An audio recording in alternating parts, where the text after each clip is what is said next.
Hello guys, in this video I'm gonna show you how to repost Snapchat stories on Instagram stories. So let's start. First of all, you have to log into your Snapchat account and then go to your profile. Click on the three dot icon in front of my story and then click on save story and then click on yes.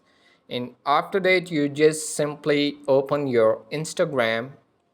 In this section you see your story option, so simply click on that and just scroll down and scroll down. Maybe you will find your save picture at top, so I have at this section. So you just simply click on the story which you saved from Snapchat, so simply click on that.